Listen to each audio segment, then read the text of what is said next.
আমরা জয়া পড়ছি বোলাগঞ্জ সাদা পাথর সিলেটে।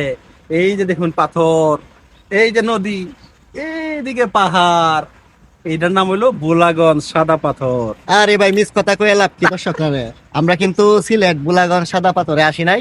আমরা আজকে আছি কিশোরগঞ্জ তারের ঘাটে। আর এই তারের ঘাটে প্রচুর পরিমাণ পাথর আছে। আর এই জায়গাটা অনেক সুন্দর, আর এই জায়গাটা এখন আপনাদেরকে দেখাবো কতটুকু সুন্দর।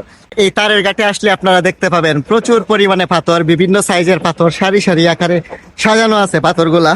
তো এই যে দেখেন, আমি এখন পাথরের স্বর্গরাজ্য বলা যায়, এই স্বর্গরাজ্যে দাঁড়িয়ে আছি। শুধু পাথর আর পাথর। ক্যামেরাতে কতটুকু দেখা যায়, এই যে দেখেন লোকজনে কিন্তু এখানে পাথর ভাঙতেছে। এই বড় বড় পাথর গুলাকে কিন্তু তারা ছোট ছোট আকারে ভাঙতেছে, তারপর এগুলা বিল্ডিং এর মধ্যে বিভিন্ন কাজে তারা ব্যবহার করে। পাশেই হচ্ছে নদী। বর্ষাকালে এই নদী দিয়ে বিভিন্ন জায়গার মধ্যে এই পাথরগুলা তারা আনা নেয়া করে। আপনারা যারা এখানে ঘুরতে চান বিকেল বেলা এসে ঘুরে যেতে পারেন। তো এই ছিল আজকের ভিডিওটি। আল্লাহ হাফেজ।